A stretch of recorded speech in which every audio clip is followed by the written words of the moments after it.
Doctor ભરત કે દેસાઈ કે જેઓ આજના આપણા વક્તા છે, તેઓ કમ્પ્યુટરના આંકડાઓમાં રમતા રમતા સિતારના તાર ઉપર એમના હાથ ઝણઝણી રહ્યા છે. તેમની શૈક્ષણિક ઉપલબ્ધિઓ છે BA electronics, PG in quality management USA, DPA sitar, BPA master in performing arts in Indian classical music, PhD in fulfillment of desired features of sitar, in utility of live concepts of contemporary music and analytical study.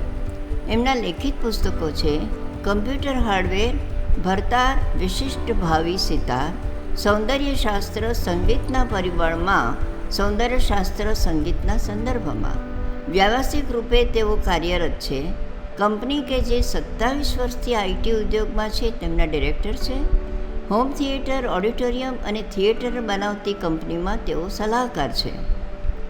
અન્ય વિશેષતાઓમાં એમણે my music ક્લબની સ્થાપના કરી છે, ભરતાર નામનું નવું musical instrument શોધ્યું છે અને 2019માં instrumental music album folks on the string રજૂ કર્યું છે.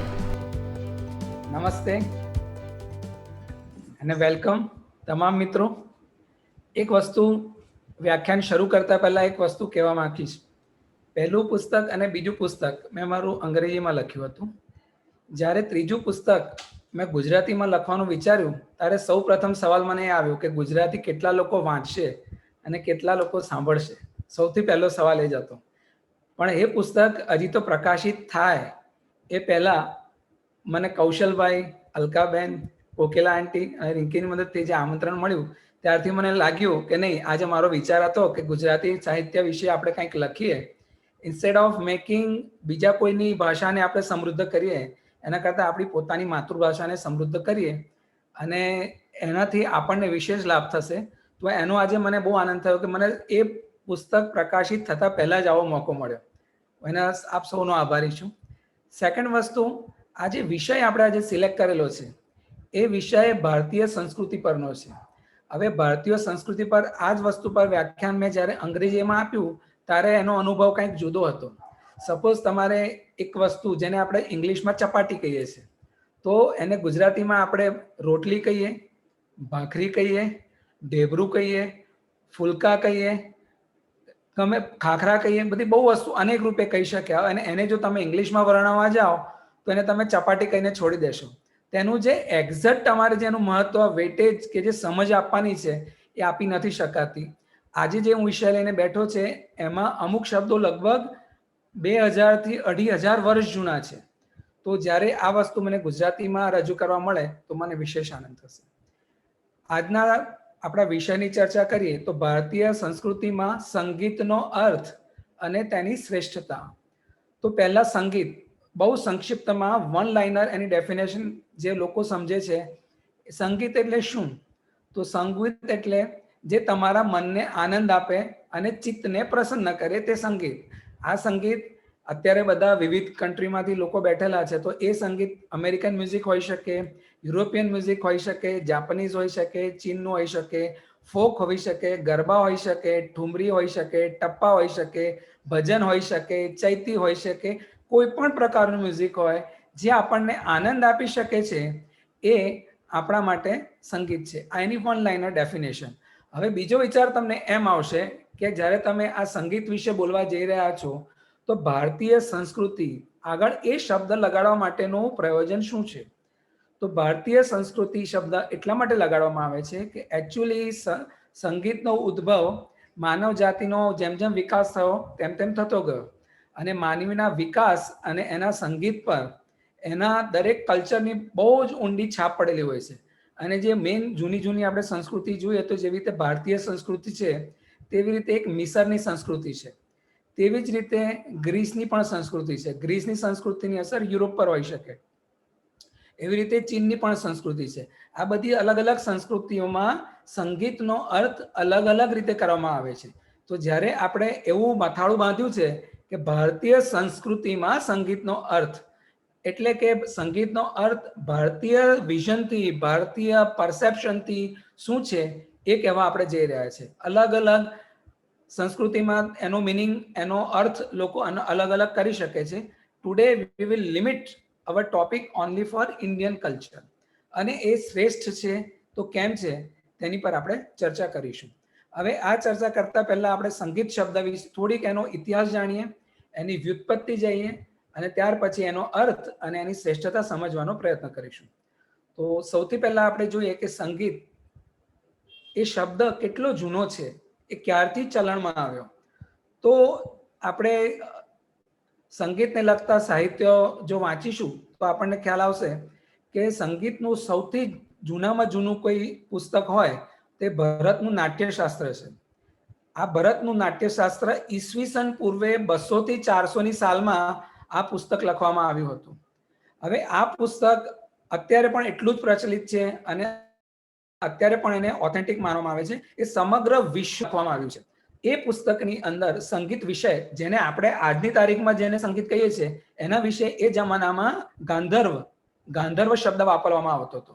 એ જમાનામાં તો એ જમાનામાં સંગીતની જગ્યાએ ગાંધર્વ શબ્દ વાપરવામાં આવતો હતો. ત્યાર પછી 13મી સદીમાં સંગીત રત્નાકર નામનો એક ગ્રંથ આવ્યો.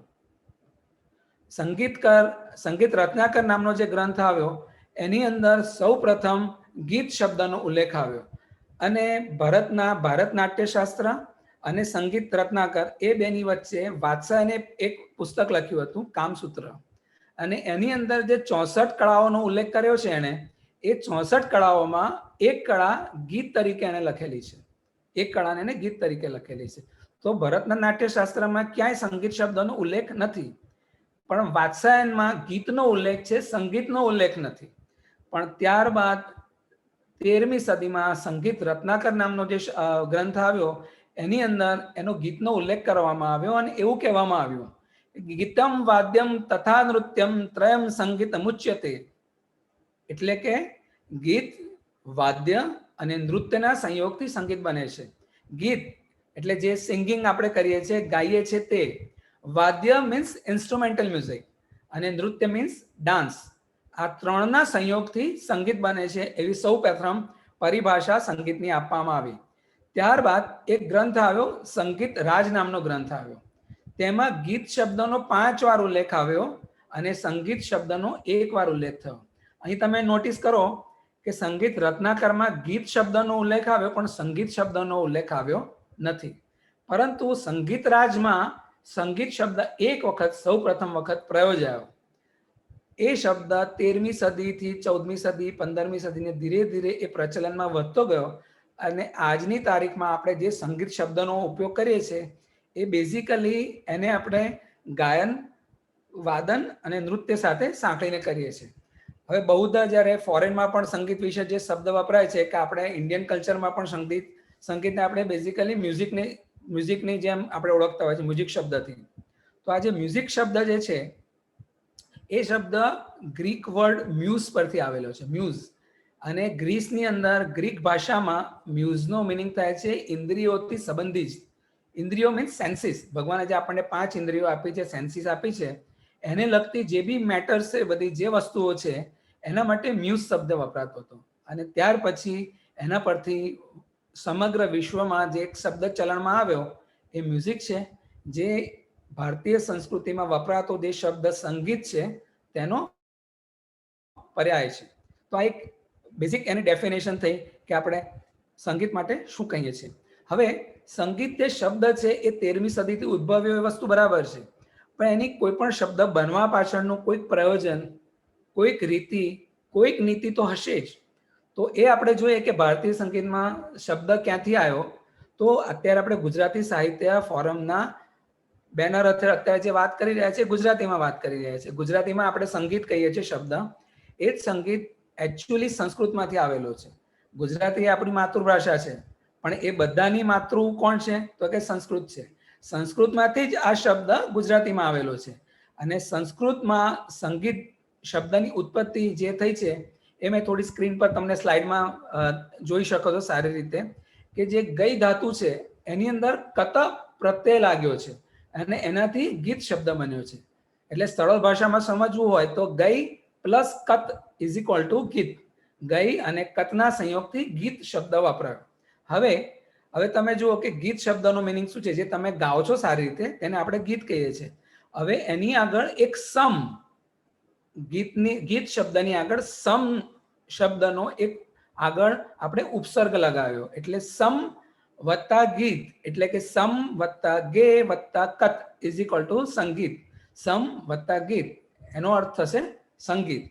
તો સંગીતનો અર્થ છે. અને સમનો અર્થ, સમનો મિનિંગ શું છે અહીંયા આગળ? તો સમના ઘણા બધા આપણે મિનિંગ કરી શકીએ છીએ. સમનો અર્થ સૌ પ્રથમ એવો થાય છે કે સમ્યક. સમ્યકનો અર્થ થાય છે સારી રીતે અથવા સુશોભિત રીતે. એટલે એ દ્રષ્ટિથી જો જોઈએ આપણે તો સંગીતનો અર્થ થશે સારું અને સુશોભિત કરેલું ગાન. સારી રીતે સુશોભિત કરેલું જ્ઞાન એને સંગીત કહેવામાં આવે. હવે સમ ઉપસર્ગ જે લગાવ્યો છે એનો બીજો એક મિનિંગ પણ થાય છે. એનો જે હેતુ છે એ વાદન અને નૃત્ય સાથે સંકળાયેલો છે. એટલે આપણે જોયું કે આપણે એમ કીધું કે ગાયનને જ્યારે સુશોભિત કરીને અલંકૃત કરીને કરવામાં આવે ત્યારે એને સંગીત કહીએ છીએ. તો આપણે એને અલંકૃત શેનાથી કરીએ છીએ?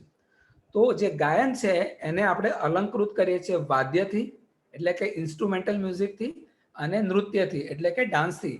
એટલે જ્યારે ગાયનની સાથે, ગાયન મેઇન છે, અને ગાયનની સાથે જ્યારે એમાં વાદન એટલે ઇન્સ્ટ્રુમેન્ટલ મ્યુઝિક અને નૃત્ય ત્રણનો સમાવેશ થાય ત્યારે ગાયન ખરેખર અલંકૃત થઈ જાય છે. અને એટલા માટે એની શાબ્દિક પરિભાષા થશે ગાયન, વાદન અને નૃત્ય એટલે સંગીત. હવે અહીંયા તમે એનો ભાષાકીય દ્રષ્ટિથી એનો મિનિંગ જુઓ કે સમ અને ગીત. તો સમ સમ્યક તરીકે વાપર્યો, અને બીજો જે મુખ્ય શબ્દ જેને શણગારવામાં આવે છે એ છે ગીત. એટલે મુખ્ય શબ્દ તો ગીત જ છે. અહીંયા આગળ તમે જુઓ કે વાદન અને નૃત્ય એ બે અધ્યાહાર છે. એ તમને કહેવામાં નથી આ, એ અધ્યાહાર છે. એટલે એની પરથી એ ફલિત બહુ ક્લિયર થાય છે કે સંગીતમાં ગીત એ મુખ્ય છે. આજની તારીખમાં પણ કોઈને પૂછો તો ગાયન, વાદન અને નૃત્યમાં ગીતને મુખ્ય ગણવામાં આવે છે, જ્યારે વાદ્ય અને નૃત્યને સહાયક ગણવામાં આવે છે. કેટલીક વાર સંગીતમાં ગીતને સર્વશ્રેષ્ઠ માનવામાં આવે છે, જ્યારે વાદ્ય અને નૃત્યને સહાયક માનવામાં આવે છે. અહીંયા આપણે જુઓ કે ગાયનને શું ફોલો કરે છે? તો ગાયન આવે છે સૌ પ્રથમ, અને ત્યાર પછી વાદન આવે છે, અને વાદન પછી નૃત્ય આવે છે. એટલા માટે ગાયનને સ્વતંત્ર કહેવામાં આવે છે. ગાયન ઇઝ અ ઇનિશિયેટર. ગાયન સ્વતંત્ર છે. વાદન ગીત પર આશ્રિત છે, જ્યારે નૃત્ય છે એ વાદ્ય આશ્રિત છે. ગાયન ઇન્ડિપેન્ડન્ટ છે, એના પર ઇન્સ્ટ્રુમેન્ટલ મ્યુઝિક ડિપેન્ડન્ટ છે, અને એ જે ઇન્સ્ટ્રુમેન્ટલ મ્યુઝિક છે એની પર નૃત્ય ડિપેન્ડન્ટ છે. એટલે સંસ્કૃતમાં એક બહુ જ સરસ શ્લોક કહેવામાં આવ્યો છે કે નૃતમ વાદ્ય નુગમ પ્રોક્તમ વાદ્યમ ગીતા નુવચિતમ અતો ગીતમ પ્રદાનેત્વા દત્રાદાવ વિધિયતે. અર્થાત નૃત્ય એ વાદ્યને અનુસરનારું છે અને વાદ્ય એ ગીતને અનુસરનારું છે. ત્યાર પછી આપણે જુઓ કે આપણી આ ભારતીય સંસ્કૃતિની વાત કરીએ તો લગભગ 16મી 17મી સદી સુધીમાં હિન્દુત્વ કે સનાતન ધર્મનું મહત્વ વધારે હતું આપણામાં. તો આ જ્યારે સંગીત શબ્દનો ઉપયોગ થયો એ પહેલા પણ ગાયન, વાદ્ય અને નૃત્યનો ઉલ્લેખ વિષ્ણુ ધર્મોત્તર પુરાણમાં થયેલો છે. હવે વિષ્ણુ ધર્મોત્તર પુરાણ ક્યારે આવ્યું?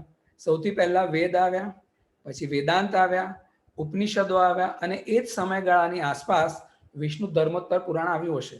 અને એમાં પણ એમ કહેવામાં આવ્યું છે કે વાદ્ય તથા નૃત્યને ગાયનના અનુવર્તી માનવામાં આવે છે. અને તેમ પણ કહેવાય છે કે નૃત્ય અને વાદનના માટે ગાયન કળાનો અભ્યાસ ખૂબ જ જરૂરી છે. ત્યાર પછી તમને નવાઈ લાગશે કે કાલિદાસના સમયમાં જે બી નાટકો, જે બી કવિતાઓ લખાતી હતી એ બધાની ભાષા સંસ્કૃત જ હતી. કાલિદાસે પોતાના શાકુંતલ, મેઘદૂત વગેરે જે મહાકાવ્યો લાવ્યા, હું શબ્દ વાપરું છું મહાકાવ્યો, તો એમાં પણ એને 3 વસ્તુનો નિર્દેશ કર્યો છે સંગીત માટે. તો સંગીત જ્યારે આવે તો એમાં ગાયન, વાદન અને નૃત્ય એ 3 આવશ્યક છે. પહેલા આપણે એમ કીધું કે બાકીની 2 વસ્તુ છે અને અનુવર્તી છે, જ્યારે કાલિદાસ બહુ સ્પષ્ટપણે કહે છે કે ગાયન, વાદન અને નૃત્ય ઓલ 3 આર ઇક્વલી ઇમ્પોર્ટન્ટ. ત્યાર પછી કૌટિલ્ય, જે લોકો કોમર્સના સ્ટુડન્ટ હશે એમને ખબર હશે કે કૌટિલ્યનું અર્થશાસ્ત્ર એક ભારતીય સંસ્કૃતિનો મોટામાં મોટો મહત્વનો ગ્રંથ છે. એમાં પણ કોઈક એક જગ્યાએ એને ઉલ્લેખ કરીને કીધું છે કૌટિલ્યએ કે ગીત, વાદ્ય, નૃત્ય અને નાટક એકબીજાના સહચારી છે, એકબીજાના કોમ્પ્લિમેન્ટ છે. એટલે સૌ પ્રથમ કોઈએ એમ કીધું કે ગાયન, વાદ્ય અને નૃત્ય 3 ભેગા થાય તો સંગીત થાય.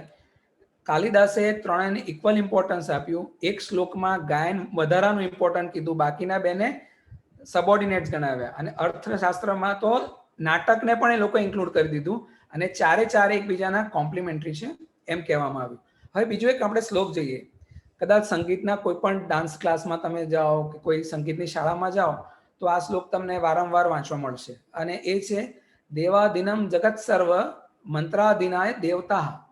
એટલે કે સંપૂર્ણ જગત દેવોને આધીન છે અને દેવો મંત્રોને આધીન છે. કેમ? કારણ કે મંત્રોને જો શાશ્વત બનાવવા હોય તો એમાં સંગીતનો ઉમેરો કરવો જ પડે, તો જ એ શાશ્વત બને. તમે વિચારો કે જ્યારે દેવતાઓ જે સમસ્ત સૃષ્ટિનું સંચાલન કરે છે એ પણ એમના અસ્તિત્વ ટકાવી રાખવા માટે મંત્ર અને મંત્રને ટકાવી રાખવા માટે સંગીતનો સહારો લે છે. એની પરથી પુરાણના સમયથી, બહુ પહેલાના સમયથી સંગીતનું ઇમ્પોર્ટન્સ કેટલું હતું, એનું ઇમ્પોર્ટન્સ કેટલું હતું એ તમને ખબર પડશે. અને આ ઇમ્પોર્ટન્સ કેમ હતું તો એ જો કે સંગીતમાં એવું તે શું છે જે બીજી કળાઓમાં નથી. તો જે 64 કળાઓનો મેં ઉલ્લેખ કર્યો કે કામસૂત્રમાં 64 કળાઓનો ઉલ્લેખ છે, એમાંથી આ 64 પૈકી ફક્ત 5 જ કળાને લલિત કળા કહેવામાં આવે છે. હવે લલિત કળા કોને કહેવી અને ઉપયોગી કળા કોને કહેવી એ પાછો એક અલગ વિષય છે, એની ડિટેલમાં અત્યારે નહીં જઈએ આપણે. પણ જે લલિત કળાઓ 5 ઉલ્લેખ કર્યો છે એમાં સૌ પ્રથમ આવે છે સંગીત, ત્યાર પછી આવે છે ચિત્રકળા, ત્યાર પછી આવે છે શિલ્પકળા, ત્યાર પછી આવે છે સાહિત્ય કળા અને ત્યાર પછી આવે છે વાસ્તુકળા. તો આ 5માં સંગીતને શ્રેષ્ઠ કહેવામાં આવ્યું છે. કેમ? તો કે સપોઝ પ્રકાશ અને ધ્વનિ એ બે એલિમેન્ટ એવા છે જે universal energy source of the world એવું કહેવામાં આવે છે. જે જગ્યાએ સનલાઇટ નથી ત્યાં કોઈ જગ્યાએ મનુષ્યનું અસ્તિત્વ સંભવ નથી. અને બીજું ચિત્રકળા સપોઝ આપણે લઈએ તો એમાં કોનું મહત્વ છે? તો ચિત્રમાં આપણને કાગળ, રંગ, પેન અને કલાકારનું જે વિઝન છે એ શું દોરવા માંગે છે એની પર એનો આધાર રહેલો છે. હવે તમે શિલ્પકળા લેશો તો એમાં જેમાંથી શિલ્પ બને, ધાતુ એટલે મેટલ, માટી અને એ નિર્જીવ વસ્તુમાં જાન નાખવા માટેની એક જે ભાવના હોય કે એવી મૂર્તિ બનાવે કે જાણે હમણાં બોલી ઉઠશે.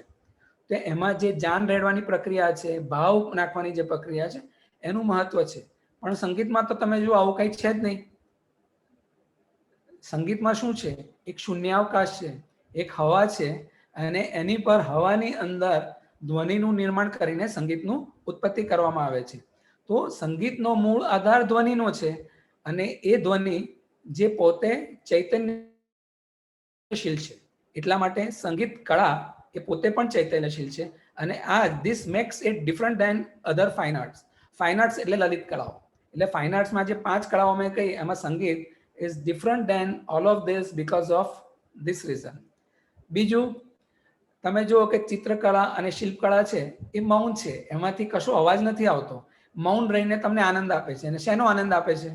તો કે તમને હૃદયમાં આનંદ થાય છે એને જોવાથી અને તમારા મનને આનંદ થાય છે જોવાથી. પરંતુ તમે જુઓ કે સંગીતની અસર શેમાં થાય છે? મન પર ને હૃદય પર તો થાય જ છે, પણ પૂરા શરીર. સપોઝ તમે સૂતા સંગીત સાંભળો છો, તમારું મગજ લગભગ શાંત છે, આંખો તમારી બંધ છે, છતાં પણ સંગીત તમારી પર અસર કરશે. ધેટ મીન્સ કે સંગીતની અસર પૂરેપૂરા શરીર પર, whole the body is getting immersed into the music. એટલે તમારામાં ચૈતન્ય પૂરા તમારા આખા શરીરમાં દાખલ થાય છે અને ક્યારેક ગીત સાંભળીને માણસને નાચવાનું પણ ઈચ્છા થઈ જાય છે. ચિત્ર જોઈને, શિલ્પ જોઈને કદાચ થતી હશે, પણ સંગીત જોઈને નાચને. આજથી નવરાત્રીનું પર્વ શરૂ થાય છે તો તમે જુઓ કે જો મ્યુઝિક વાગે તો ગરબાના ગ્રાઉન્ડમાં બધાને નાચવાની ઈચ્છા થઈ જ જાય છે. So that is the effect of music એવું માનવામાં આવે છે. આના પછી આપણે એક બીજું લઈશું. આ તો આપણે જોઈ સંગીત શબ્દ અને ભાષાકીય ઉત્પત્તિ અને તેનો અર્થ. જ્યારે ભારતીય સંસ્કૃતિ આપણે વાત કરતા હોય તો આપણે ડેફિનેટલી એની ધાર્મિક મત શું કહે છે, આપણો ધર્મ શું કહે છે એના વિશે એ પણ આપણે સમજવું જોઈએ કે સંગીતનું સર્જન ક્યાંથી થયું.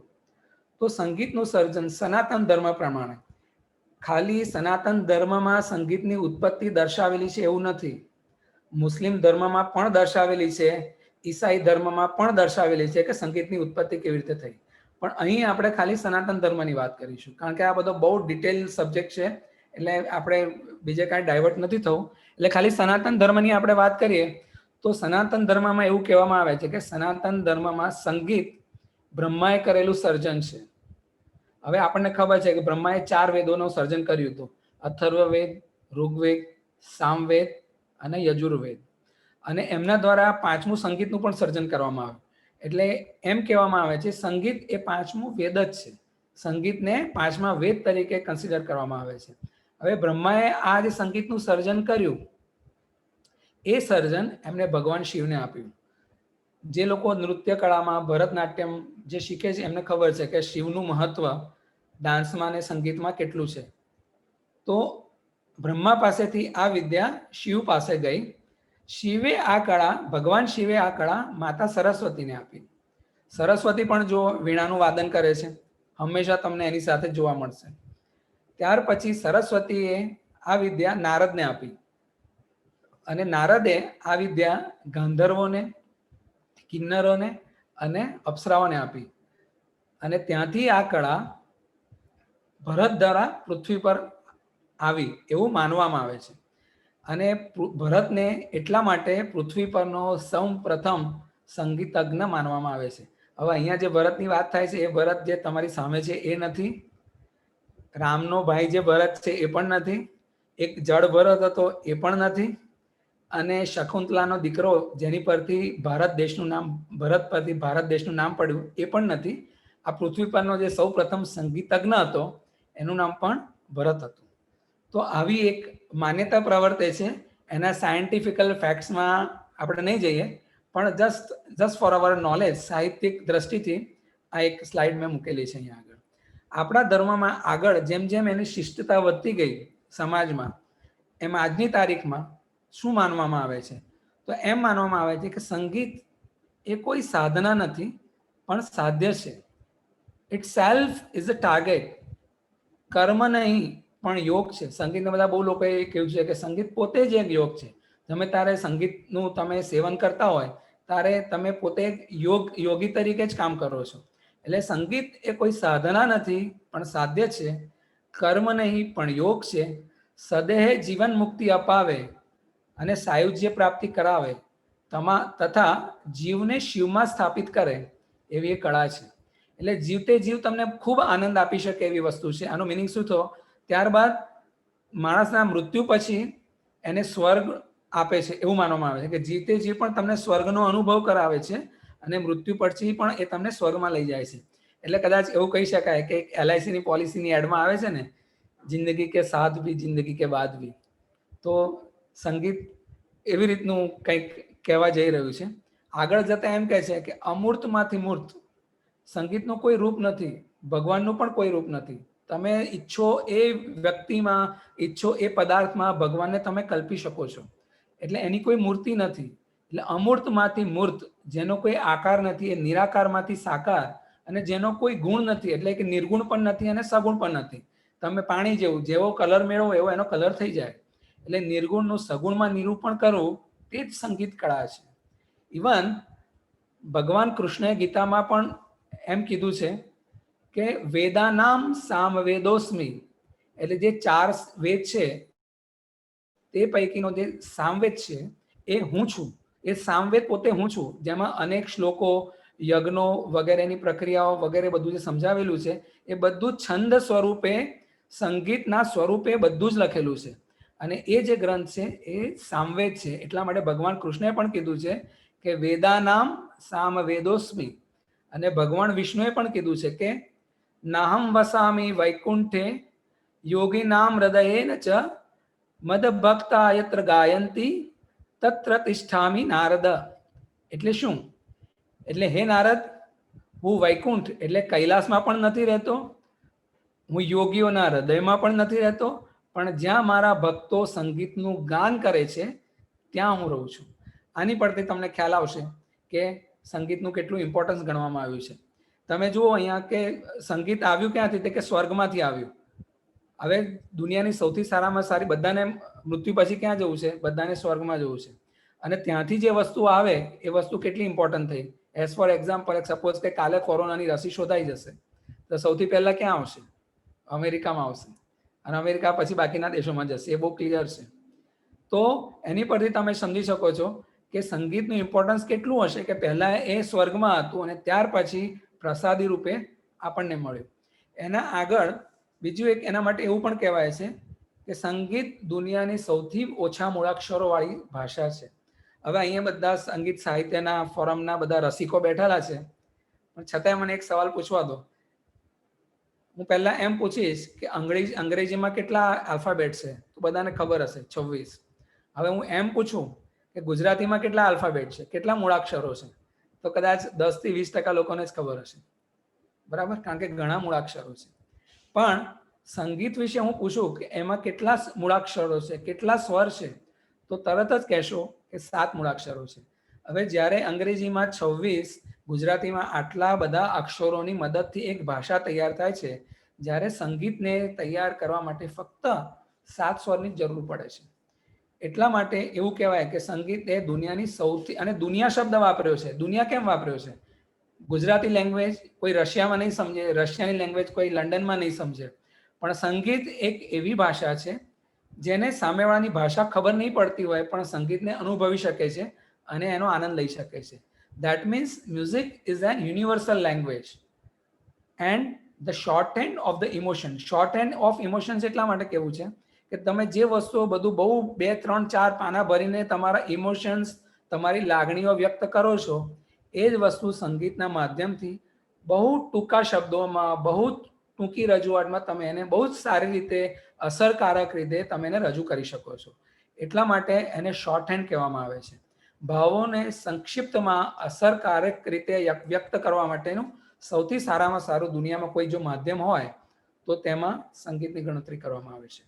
ઇવન રવિન્દ્રનાથ ટાગોર એવું માનતા હતા કે સ્વર્ગીય સૌંદર્યનું કોઈ સાકાર રૂપ, એટલે સ્વર્ગનું કોઈ એલિમેન્ટ જો તમને દુનિયામાં આ પૃથ્વી પર અનુભવ કરવા મળતું હોય તો તે સંગીત છે. અને એરિસ્ટોટલ જે વિજ્ઞાની હતો એ એટલું બધું ઇમ્પોર્ટન્સ આપતો હતો મ્યુઝિકને કે એને પોતાના એન્સાઇક્લોપીડિયા જેને જનરેટ કર્યો હતો એમાં એવું લખ્યું છે કે મનુષ્યના જીવનમાં નીતિબદ્ધતા અને યોગ્યતાના ગુણોનું પાલન કરવું હોય તો પ્રાઇમરી એજ્યુકેશનમાં સંગીતનું સ્થાન હોવું જ જોઈએ, એમ કહેતો હતો. ત્યાં પછી એક કોટ છે પાયથાગોરસનો. હવે તમને અહીંયા એમ પણ થશે કે પાયથાગોરસનું અહીંયા શું કામ છે? તો એની એક સિદ્ધિઓ કહી દો કે આપણા જે સંગીતના 7 સ્વરો છે એ બે વચ્ચેનું જે રિલેશન છે, એમની વચ્ચેનું જે અંતર છે, એ અંતર સૌ પ્રથમ શોધનાર પાયથાગોરસ હતો. સંગીતનો મોટો જાણકાર હતો અને એનું પણ માનવું હતું કે સંગીત વિશ્વના અણુમાં વ્યાપ્ત છે.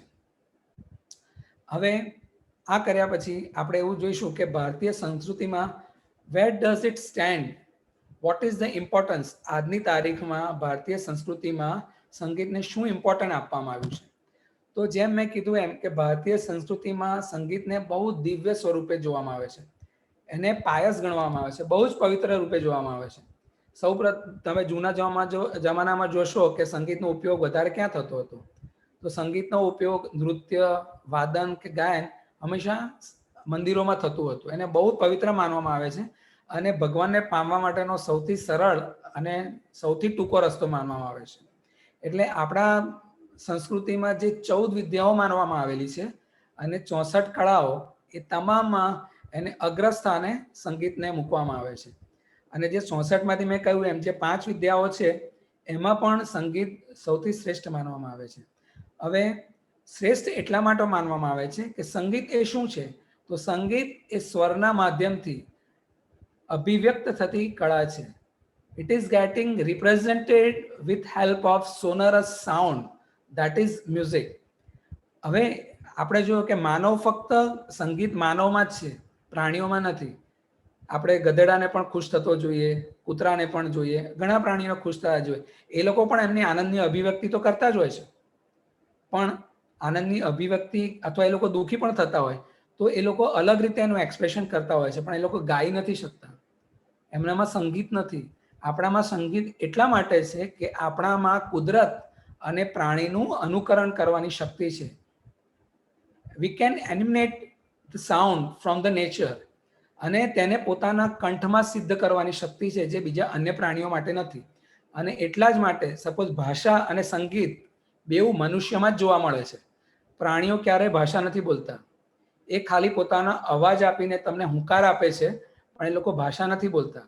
કારણ કે અલગ અલગ સ્વરનો ચઢાવ ઉતાર કરવાની શક્તિ મનુષ્ય માત્રના કંઠમાં જ છે.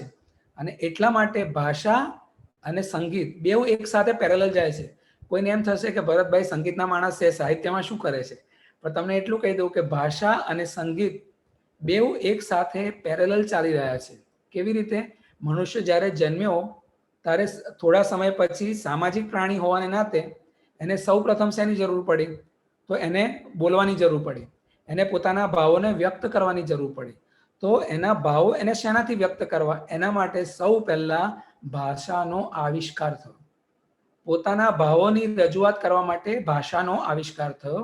અને ત્યારબાદ એના ઉચ્ચતમ ભાવો એટલે તમે કોઈને મેસેજ આપી રહ્યો છે કે આજે હું આવીશ, કાલે નહીં આવું, પણ પોતાની લાગણીઓ જે ઉચ્ચ ભાવો છે એને સિદ્ધ કરવા માટે સંગીતનો પ્રાદુર્ભાવ થયો. એટલે ભાષાનો આવિષ્કાર થયો અને સાથે સંગીતનો પણ આવિષ્કાર થયો. અને જેમ જેમ મનુષ્યનો સામાજિક વિકાસ થતો ગયો એમ એમ ભાષા અને સંગીત બેઉમાં પ્રશિષ્ટતા આવતી ગઈ. પ્રશિષ્ટતા આવતી ગઈ એટલે શું? સંગીત તમને એવું થશે કે ભાષાની પ્રશિષ્ટતા તો ખબર છે. એટલે ભાષા અને બોલી એ બેઉમાં ફરક છે. જે લોક બોલી એ બોલાય, લોકો જે બોલે એ બોલી છે. એટલે કાઠિયાવાડી ભાષા અલગ હોય, સુરતી ભાષા અલગ હોય, મહેસાણા વાળો અલગ બોલતો હોય. પણ ગુજરાતી ભાષાની જેમ એ પ્રશિષ્ટ નથી. જ્યારે તમે કોઈ વસ્તુનો મેસેજ આપો અને એ સ્પેસિફિક મેસેજ જ્યારે એને સાંભળનારને સ્પેસિફિક મગજમાં ક્રિએટ થાય, સમજ પડે, તો જ એ ભાષા પ્રશિષ્ટ કહેવાય. એક ઉદાહરણ આપું કે એક ગુજરાતી ભાઈ જેમની બોલી અલગ છે, એમણે એમ કીધું કે મારી પત્ની દેવી છે.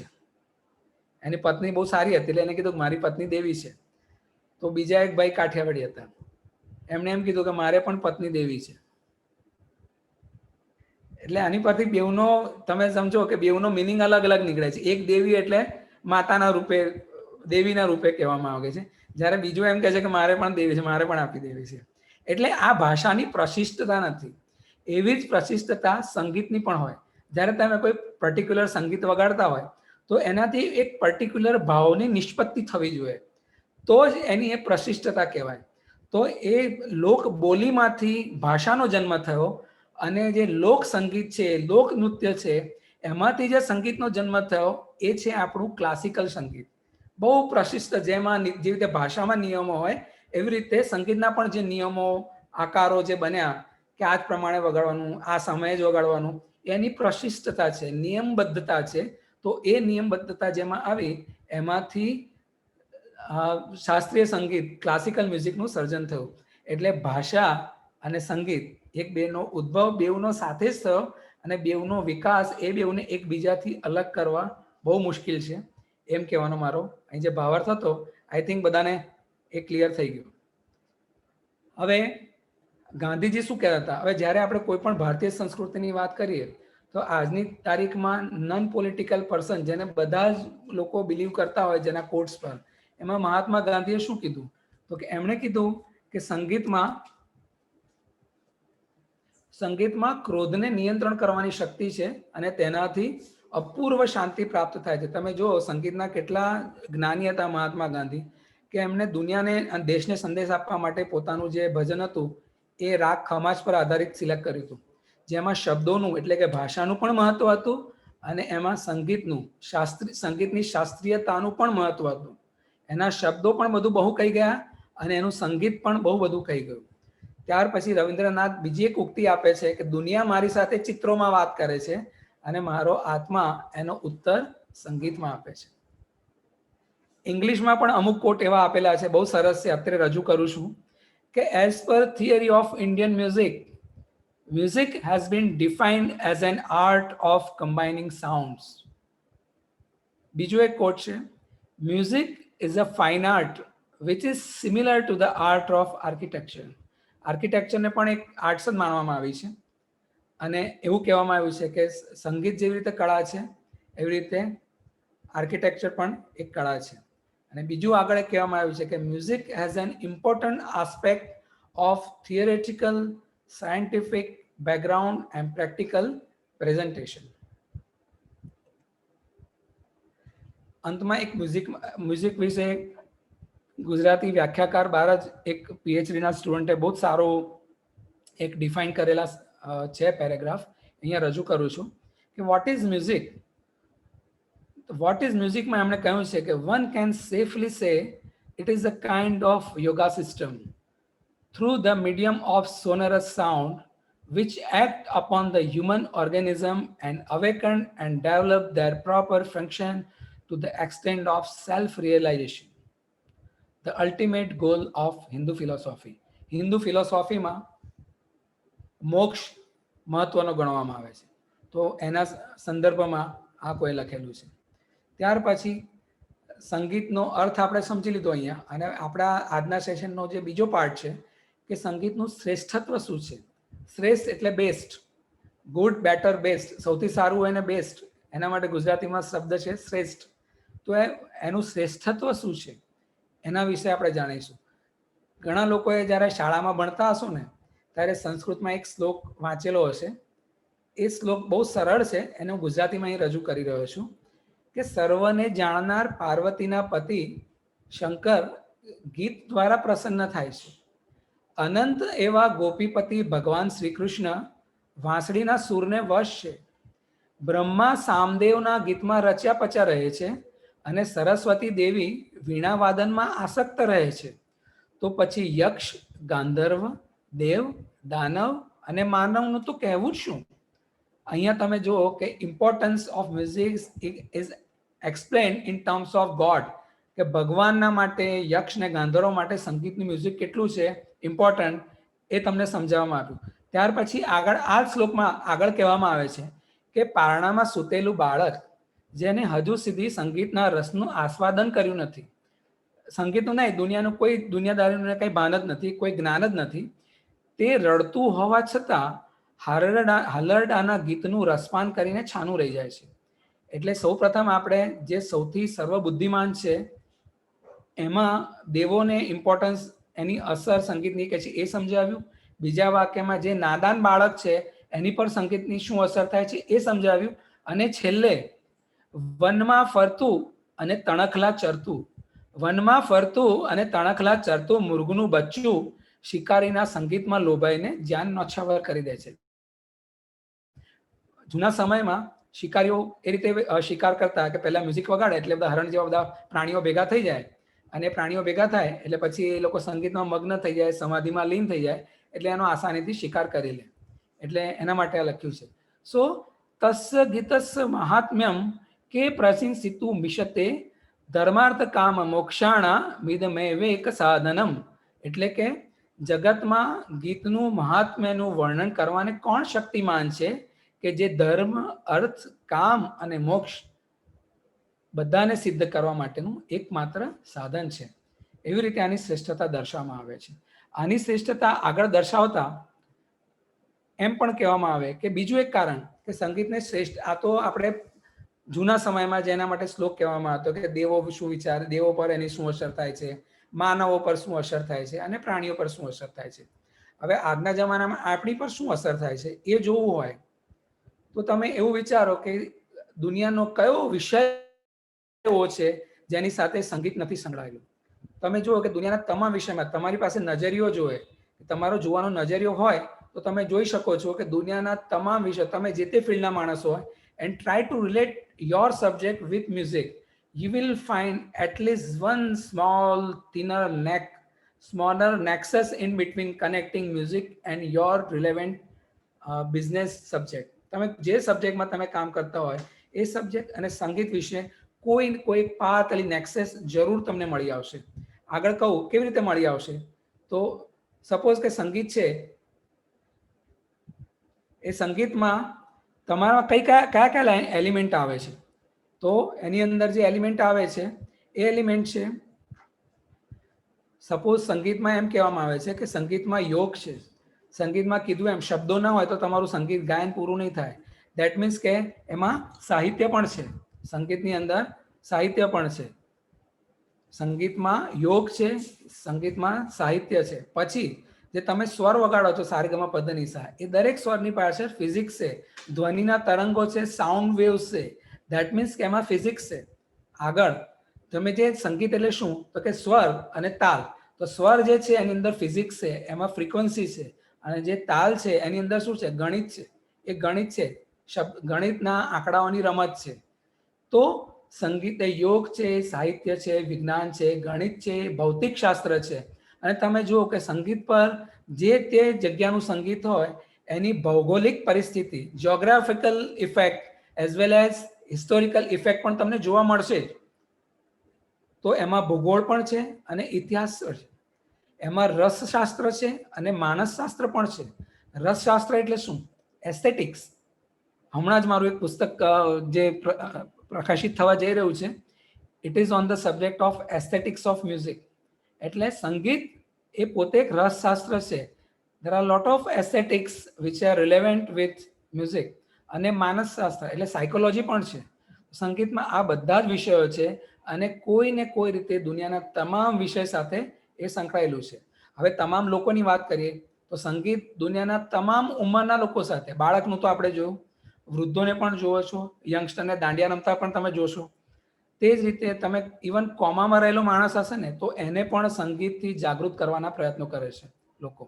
એટલે સુખમાં, દુઃખમાં, આનંદમાં, શોકમાં, તમામ પરિસ્થિતિઓમાં સંગીતનું અસ્તિત્વ છે જ. સંગીત દુઃખીને સાંત્વના આપી શકે છે, સુખીને આનંદ આપી શકે છે, કે થાકેલાને મનોરંજન પૂરું પાડવા માટે સંપૂર્ણપણે સક્ષમ છે. અને એટલા માટે as music is connected with all kind of subjects available on the earth, it is connected with all kind of age and connected with all kind of people, સુખી દુઃખી all. આ જે એની કનેક્ટિવિટી છે, આ એની મહત્વ છે, એના કારણે સંગીતને શ્રેષ્ઠ કહેવામાં આવ્યું છે. અને આ જે બધા એલિમેન્ટ છે એ સંગીતના શ્રેષ્ઠત્વ છે. તો જે સેકન્ડ પાર્ટ હતો એનો એક પાર્ટ અહીંયા પૂરો કર્યો મેં. ત્યાર પછી હવે જે શ્રેષ્ઠત્વ છે એના અનેક લાભો પણ છે. તો શું છે એ બધાને જ ખબર છે, પણ આજે સબ્જેક્ટની ચર્ચા થાય છે તો ઝડપથી એની પર એક નજર નાખી લઈએ કે સંગીતથી હૃદયમાં પવિત્ર ભાવ ઉત્પન્ન થાય છે અને આધ્યાત્મિક સુખની પ્રાપ્તિ થાય છે. સંગીત ભૌતિક અને આધ્યાત્મિક દ્રષ્ટિથી સાધનાનો વિષય છે.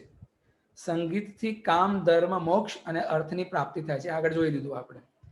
પછી સંગીત સમાજને સુસંસ્કૃત બનાવી અને તેમાં સંસ્કારનું સિંચન કરે છે અને નૈતિકતામાં વૃદ્ધિ કરે છે.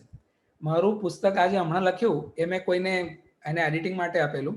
તો એડિટિંગ કરનાર ભાઈએ મને એમ પણ કીધેલું કે તમે એમ પણ લખો કે જો બાળકોને બચપણથી જ જો સંગીતની શિક્ષા આપવામાં આવે તો સંગીત સમાજમાં થતા ગુનાઓમાં ઘણો ધરખમ ઘટાડો થાય, એવું પણ એમને મને કીધેલું. પણ જ્યાં સુધી આપણે એનું સાયન્ટિફિક પ્રૂફ ના આપી શકીએ ત્યાં સુધી મને એનો સમાવેશ નથી કરવા માંગતો. પણ હું ચોક્કસપણે માનું છું કે આ જે વિધાન છે એ સાચું જ છે. પ્લસ સંગીતથી ફાજલ સમયનો સદુપયોગ થઈ શકે છે. કેમ થઈ શકે? ઘણા કે સંગીત વગાડવાથી તમારો સમય ઘણો બધો વ્યતીત થઈ જાય. ના, એ સાચું નથી. સંગીત, ભારતીય સંગીતમાં 24/24 કલાકના અલગ અલગ પ્રહારનું સંગીત આપેલું છે. સંગીત તમે ઉઠ્યો ને સવારે જાગો નીંદમાંથી ત્યારે પણ વગાડી શકો છો, રાત્રે સૂતા પહેલા પણ વગાડી શકો છો, દિવસના કોઈ પણ પ્રહરમાં ક્યારે પણ સંગીત તમારી ફુરસતે અને અનુકૂળતાએ વગાડી શકો છો. એટલે એમાં જે તમારો ફાજલ સમય છે એનો ઉપયોગ થઈ શકે છે. અને એનાથી ઘણા લોકો, જે લોકો સંગીતના વ્યવસાય સાથે સંકળાયેલા છે, એ લોકો માટે સામાજિક આવશ્યકતાની પૂર્તિ એટલે કે અર્નિંગ પણ થઈ શકે છે. તમે જુઓ કે આજકાલ પોલિટિકલ કોઈ માણસ આવ્યો હોય, કોઈ નેતા, એને એટલું માન નહીં મળે જેટલું માન સંગીતના કલાકારોને મળે છે. ઇવન તમે બરોડા મ્યુઝિક કોલેજમાં જાઓ, તમે જોશો કે માત્ર દુનિયાની કદાચ એકમાત્ર કોલેજ એવી હશે કે જ્યાં લોકો પગથિયા ચડતા પહેલા પગથિયાને પગે લાગે છે અને શિક્ષકોને પણ પગે લાગે છે. And that two again in college level. બાકીની કોલેજમાં લોકો સરને ચોક મારતા હોય કે ચકલીઓ મારતા હોય, પણ આ એક કોલેજ એવી જોવા મળશે કે જ્યાં એને બહુ પવિત્ર સ્વરૂપે સંગીતને અને સંગીતના શિક્ષકને માન મળતું હોય છે. પછી નેક્સ્ટ, સંગીત સાંભળવાથી મનને શાંતિ મળે છે. એ આજની દોડધામ વાળી જિંદગીમાં સૌથી મોટી ઉપલબ્ધિ છે. શાંતિ મેળવવા ક્યાં જશો? હિમાલય પર તમે જશો તો પણ શાંતિ નહીં મળે, પણ સંગીત સાંભળવાથી શાંતિ 110% મળે છે. નેક્સ્ટ, સંગીતથી એકાગ્રતા, કોન્સન્ટ્રેશન, યાદશક્તિ, મેમરી અને ગ્રહણ શક્તિ, grasping, concentration, memory power and grasping ત્રણમાં વધારો થાય છે. આ મારો પર્સનલ અનુભવ છે, તમારો પણ હશે. અને તેનાથી સંગીતના અધ્યયનથી, એટલે સંગીતનો સ્ટડી કરવાથી બાકીના વિષયોની અધ્યયનની ક્ષમતા, learning capacity is getting increased, that is for sure. Next, સંગીત મનને પ્રફુલ્લિત રાખે છે, બહુ ફ્રેશ રાખે. જે લોકો મેનેજમેન્ટ લેવલમાં, એમડી લેવલમાં, સીએફઓ, સીઓ લેવલમાં જે લોકો કામ કરતા હોય ને, એમને લેબર વર્કની બહુ ઇમ્પોર્ટન્સ નથી હોતી, પણ એમના ક્રિએટિવિટીની બહુ જ ઇમ્પોર્ટન્ટ હોય છે. એમનો ક્રિએટિવ આઈડિયા હોય એની બહુ ઇમ્પોર્ટન્સ હોય છે. એના માટે એમને ફ્રેશ રહેવું બહુ જરૂરી છે. શરીર દુખતું હોય ને તો એની બધી 50 જાતની દવા સમાજમાં મળે છે, પણ પ્રફુલ્લિત, મનને પ્રફુલ્લિત રાખવાની કોઈ દવા હજી સુધી મને જો કોઈ દેખાઈ હોય તો એ સંગીત છે. ગમે તેવા કામથી આવ્યા હોય, ગમે તેવા ટેન્શન હોય, કોઈ પણ પરિસ્થિતિમાં 5-10 મિનિટના સંગીતના સેવનથી તમે 100% તમારું ગમતું સંગીત, એ કોઈ પણ હોઈ શકે, પોપ પણ હોઈ શકે કે રોક પણ હોઈ શકે, પણ તમે પ્રફુલ્લિત થઈ જાઓ છો. સંગીત મનોગત ભાવોને સજીવ બનાવીને સાકાર કરે છે, તેથી દબાઈ ગયેલા ભાવોને અભિવ્યક્તિ મળે છે. એટલે એનો મિનિંગ શું થયો કે તમારા જે દુઃખના, સુખના જે બી તમારા ફિલિંગ્સ છે, it is essential to take it out. જો એ અંદર ને તો માણસ સૂનબૂન થઈ જાય અને પાગલ પણ થઈ જાય. એટલા માટે એને બહાર કાઢવા જરૂરી છે. So music is providing a way to express your emotions or to bring it out. ઇમોશન્સનો મિનિંગ એ છે, ઇમોશન્સ એટલે ઈ પ્લસ મોશન, એટલે જે બહાર આવે છે એને જ આપણે ઇમોશન કહીએ છીએ. અને એનાથી શું થાય છે, તમારી વ્યવહારિક કાર્યક્ષમતા વધે છે, એફિશિયન્સી, વર્કિંગ એફિશિયન્સી. લોકો ઓફિસમાં જાય તો પણ થાકેલા જતા હોય, એ ઓફિસ જઈ રહ્યો છે કે ઘરેથી ઘરે આવી રહ્યો છે એ જ ખબર ના પડે. તો એ બધા કેસમાં સંગીતનો ઘણો લાભ થાય છે. સ્વાસ્થ્યમાં એટલે કે હેલ્થમાં અગણિત, infinite benefit for the health સંગીતમાં છે. સંગીતનો ઉપયોગ આજકાલ થેરાપી તરીકે પણ થાય છે. એમાં પણ અગેન સાયન્ટિફિકલી જ્યાં સુધી એના પર કોઈ સંશોધન ન થાય, WHO એને પ્રમાણિત ન કરે ત્યાં સુધી એને બહુ આપણે ડિસ્કશન ન કરીએ તો યથાર્થ રહેશે. અને અંતમાં સત્યમ શિવમ સુંદરમના લક્ષ્યને પ્રાપ્ત કરવામાં સહાયતા થાય છે. હવે સત્યમ શિવમ સુંદરમ બહુ ધાર્મિક અને સ્પિરિચ્યુઅલ કામ સાથે જોડાયેલો શબ્દ છે. સંગીતમાં ક્યાંથી આવ્યો તો એ તમને આની પરથી સમજાશે. સંગીત જ્યારે આપણે સાંભળીએ છીએ ને, ત્યારે સંગીત આપણે 3 સ્તરોમાં સાંભળીએ છીએ અથવા એને 3 લેયરમાં અનુભવીએ. સંગીત એ અનુભવવાની વસ્તુ છે. જ્યારે હું ઘણીવાર ક્લાસિકલ પ્રેઝન્ટેશન કરતો હોઉં ત્યારે મારા ફ્રેન્ડ્સ કે કલા હું આવું કે ના આવું, તો કેમ ભાઈ, કે આપણને સંગીતમાં ખબર નથી પડતી. આમાં સંગીતમાં ખબર પડવા જેવી કોઈ છે જ નહીં, એ તો અનુભવવાની વસ્તુ છે. તો એટલા માટે સંગીતને આપણે ભારતીય સંસ્કૃતિમાં સચ્ચિદાનંદ કહેવામાં આવ્યો છે. અને સચ્ચિદાનંદ એટલે શું, તો એની આપણે સંધિ છૂટી પાડીએ તો સચ્ચિદાનંદ એટલે સત વત્તા ચિત્ત વત્તા આનંદ. સત પ્લસ ચિત્ત પ્લસ આનંદ ઇઝ ઇક્વલ ટુ સચ્ચિદાનંદ. હવે એનો આગળ આપણે મિનિંગ સમજીએ તો સત એટલે શું? સત એટલે સત્યમ. સત્યમ એટલે existence, the thing which exist truly on the earth, that is સત્ય છે. અને એ જ એક્ઝિસ્ટ છે, એ છે ટ્રુથ છે. અને એ જે એક્ઝિસ્ટ વસ્તુ કરે છે એ ફિઝિકલ લેવલ છે. That is called the physical level, જેને ગુજરાતીમાં આપણે ભૌતિક તત્વ કહીએ છીએ. પછી આપણે આવી બીજા એલિમેન્ટ પર, ચિત્ત. ચિત્ત એટલે શું, જેને આપણે કે મારું ચિત્ત આજે ભમે છે, ઠેકાણે નથી, એ ચિત્તનું મિનિંગ શું છે? એનો ચિત્ત એટલે શિવમ. શિવમ એટલે નોલેજ, નોલેજ એટલે ગુડનેસ. અને ધેટ ઇઝ સાયકોલોજીકલ લેવલ. તમે જે ભૌતિક વસ્તુને જુઓ છો, અનુભવો છો, એનાથી તમારા માનસિક, જે તમારા મન પર જે અસર થાય છે એ એનું સાયકોલોજીકલ લેવલ છે. અને ત્રીજો છે એલિમેન્ટ છે એ આનંદ. આનંદ એટલે સુંદરમ. સુંદરમ એટલે બ્લિસ, BLISS, બ્લિસ. બ્લિસ એટલે beauty. And that is the aesthetical level. એટલે જે તમે વસ્તુ જોઈ એનું સૌંદર્ય જે તમે માણ્યું એ એનું સૌંદર્ય મૂલક તત્વ છે. એટલે સંગીતમાં આ ત્રણેય તત્વો રહેલા છે, સત, ચિત્ત અને આનંદ. જ્યારે તમે કોઈ પણ માણસને, હવે આ સચ્ચિદાનંદનો આનંદ કોને મળે, તો પહેલા જે બે એલિમેન્ટ છે સત અને ચિત્ત. તો સત અને ચિત્તના જે આનંદ લેવા માટે તમારી પાસે બીજી કોઈ એક્સપેક્ટેશન હોતી નથી. જ્યારે તમે સંગીત સાંભળવા જાઓ તો સંગીતના કલાકાર પાસે બે જ આશા હોય છે. શું? એક, તમારી પાસે સાંભળી શકે એવા કાન હોય, અને બીજું, તમે સ્વસ્થ ચારિત્ર ધરાવતા, સ્વસ્થ હોવા જરૂરી છે. ઘણીવાર ગાંડા લોકોને મ્યુઝિક સંભળાવો તો વધારે ઉશ્કેરાઈ જાય એવું પણ બને. એટલે તમારી પાસે બે જ વસ્તુની અપેક્ષા હોય છે. એક, તમે સ્વસ્થ છો મેન્ટલી, એટલે તમારી પાસે મનોવૈજ્ઞાનિક લેવલ છે, અને કાન છે ફિઝિકલ લેવલ છે. એનાથી વધારે કોઈ આશા હોતી જ નથી. પણ તમારે જો ત્રીજા લેયરનું, એટલે કે એસ્થેટિકલ વેલ્યુઝનું જો તમારે આનંદ મેળવવો હોય, તો તમે જો સંગીતનું થોડી ઘણી જાણકારી ધરાવતા હોય, આનું પ્રશિષ્ટ શિક્ષણ તમે મેળવ્યું હોય, તો તમને એ વધારે સારી રીતે અનુભવવા મળશે. અને કેમ? તો કે એ જ્યારે તમે એ ધારેલું છે, સપોઝ હું સિતાર વગાડું છું, તો સિતાર સાંભળતી વખતે જો માણસને સંગીત, પોતે પણ સિતાર ક્યારેક વગાડેલી હશે, સંગીતની જાણકારી હશે, તો આમ કરવામાં કેટલી માણસને લાગે કે આરામથી સિતાર વગાડે છે. પણ જે માણસ સિતાર જાણે છે એને ખબર પડે કે આટલું આસાનીથી વગાડવા માટે એની પાસે કેટલા કલાકનો રિયાઝ છે. નાની નાની સૂક્ષ્મ મૂર્તિઓ અને સૂક્ષ્મ જે નાના નાના નાદનું જે પ્રોડક્શન સાઉન્ડનું થતું હોય છે સંગીતનું, એ સામાન્ય માણસને કદાચ કાને પડે છે, પણ એનું પરસેપ્શન એના મગજમાં આવતું નથી. તો તમારે જો એનું એસ્થેટિકલ લેવલનો એન્જોય લેવું હોય, તો તમારે એનું જ્ઞાન હોવું જરૂરી છે. એટલા માટે એમ કહેવાય કે સત, ચિત્ત અને આનંદ, એ ત્રણ જ્યારે સૌંદર્યના એલિમેન્ટ ભેગા થાય એને સચ્ચિદાનંદ કહેવાય છે. હવે અહીંયા ઘણા લોકો અમેરિકાથી, યુરોપથી ઘણા લોકો આ સેમિનાર અટેન્ડ કરી રહ્યા છે. તો એક સવાલ એ થાય કે યુરોપિયન સંગીત અને ઇન્ડિયન સંગીતમાં મેઇન શું તફાવત છે? તો યુરોપિયન સાહિત્યમાં અને કળામાં, સાહિત્યમાં જે કળા વિશેનો શબ્દ, એટલે સંગીત જે કળા છે એના માટે જે શબ્દનો પ્રયોગ થાય છે ને, તો એ શબ્દનો પ્રયોગ શારીરિક અને માનસિક કૌશલ માટે જ થાય છે મોસ્ટલી.